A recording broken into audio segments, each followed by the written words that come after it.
in a surprise attack on his estranged wife. Her 2 teenage children in the line of fire, Vyncke at the driver's side shooting. It happened at the park at Tivoli Apartments on Sugar Ridge. Vyncke runs off. The victim's son seeks help at a neighbor's door. Welcome back to another episode of Clocked Out Conversations. I'm your host Fahim, and today we got some more TikTok content. This story time is just about a lady who said that she was gunned down by her ex-husband in front of her children. So I'm not here to waste your time. Like, comment, and subscribe if you want to see more, and let's get into it. Doorbell camera video shows a man identified by Stafford police as Jeremy Vyncke in a surprise attack on his estranged wife. Her 2 teenage children in the line of fire, Vyncke at the driver's side shooting. It happened at the park at Tivoli Apartments on Sugar Ridge. Vyncke runs off. The victim's son seeks help at a neighbor's door. The 33-year-old with an arrest warrant tonight. Police on the hunt for him. Last seen Monday on West Airport in his red Chevy Silverado truck. Their message, do not approach. Obviously, Jeremy is a danger to the society, and he poses a danger to officers that are looking for him as well. Urge you not to approach him. Anyone with information is urged to contact Crime Stoppers.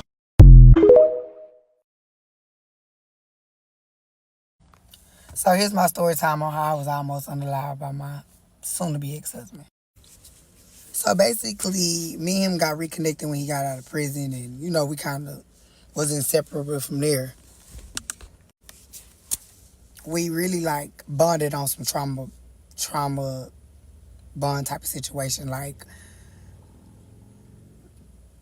Everything we went through, he lost his brother, I lost my brother, vice versa, but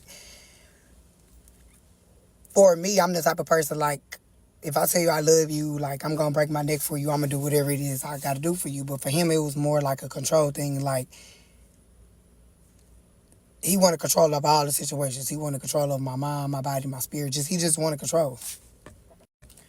But in the sense of wanting control, he also had anger issues. And, it was, a lot of stuff that he would do. It was a lot of red flags, but when you in love and, nobody can tell you nothing, it's the more people was telling me, to let him go, and the more people was telling me, girl, he might kill you, it's the more I wanted him, the more I just want to prove everybody wrong. So, to sum it all down, March 24th, I had him blocked. I had just came from dropping my 2 youngest boys off, and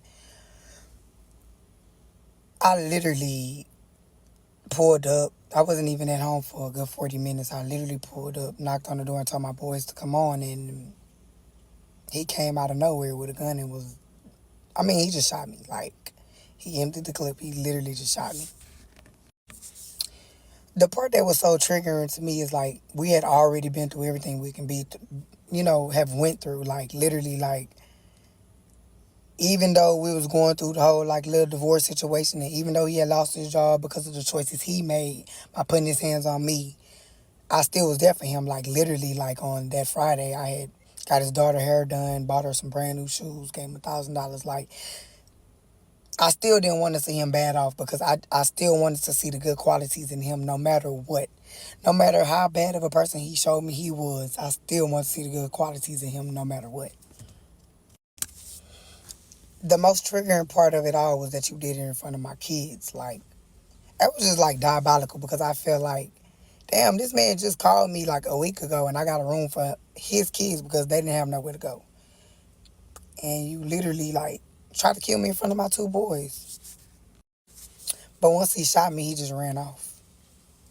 And I was rushed to the emergency room just praying to God that I made it to see another day, and just praying to God that I didn't die, and I knew I had to live for my children. So here's part 2. As I'm sitting in the car, on that particular day, that morning, I had went to Stafford Police Department, and I'm like, look, y'all, I don't know, I just felt like he was going to kill me. I don't know what my intuition was, but something was telling me, I'm not safe. So I pulled up to the Stafford Police Department, roughly around 9 o'clock. Well, it was about 8:15. I had dropped my 2 little ones off at elementary school. And when I went up there, they was like, the detective's not here. And none of them going to show up till 9. I sat in the parking lot for 45 minutes like, I'm going to wait today. So I waited about like 9, 10. The supervisor of the detectives come knocking at my door and she like, I know you need to speak to me. So we go in and we talk. As I'm talking to her, I'm showing her all the evidence out of my phone and messages saying that they was going to put bullets in my kids' heads and messages of him sending me guns talking about he going out with a bang. She literally just writing everything down and Not going out with a bang. This is not funny, but come on now.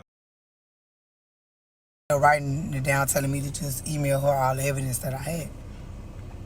So I'm just looking. As I'm walking out the station, I told her I'm in fear of my life. She tells me, well, you can speak to the victim liaison. I'm like, I didn't even know y'all had a liaison. So she leads me to her office. And once I sit in front of the victim liaison, she's giving me a paper of printouts and different shelters and stuff. I'm like, listen, I've been going through this domestic violence stuff with this man. Like, them shelters, none of that, they're not helping me. They're not helping me move around. They're not helping me do anything.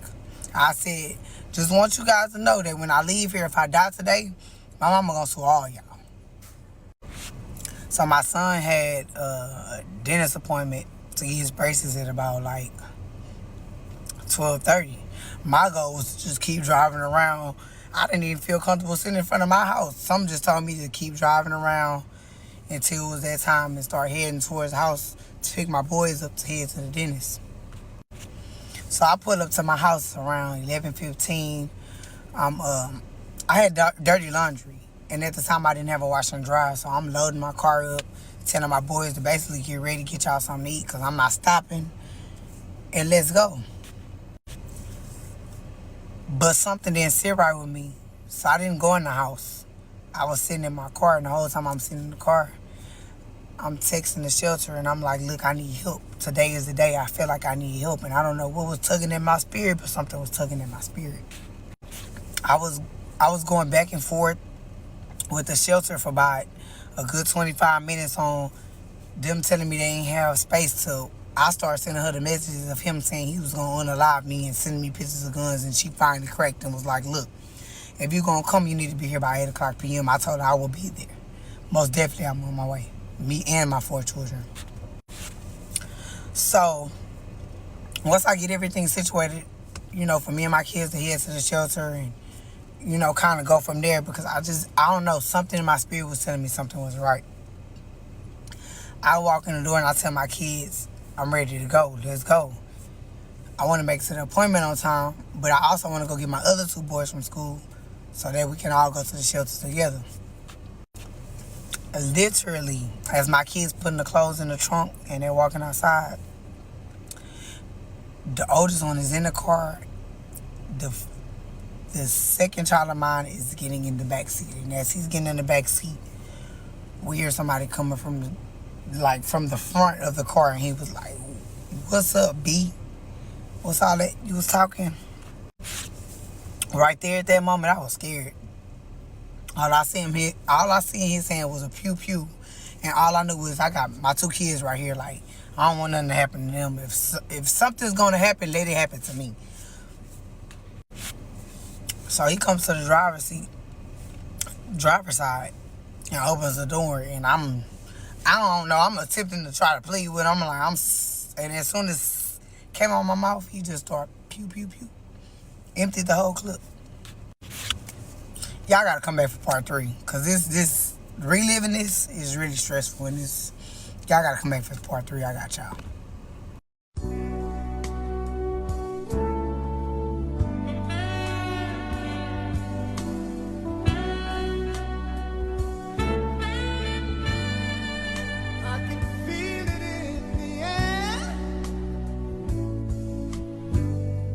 So, what do you guys think about this story time?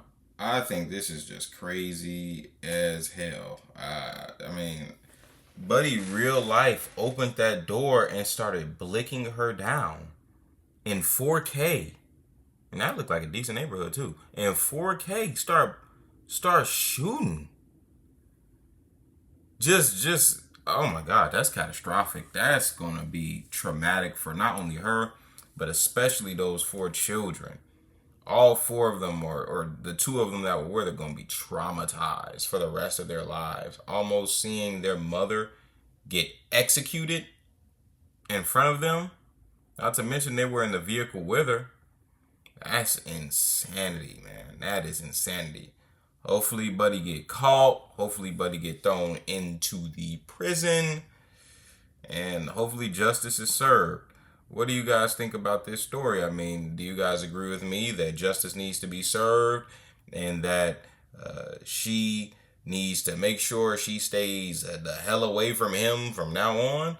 Or do you think from a different perspective that, I don't know, she had it coming some kind of way because she was dealing with a dude that everybody was telling her red flags about? Thank you for tuning into this Clocked Out Conversation. Like, comment, and subscribe if you want to see more. And I will see you in the next one. Peace.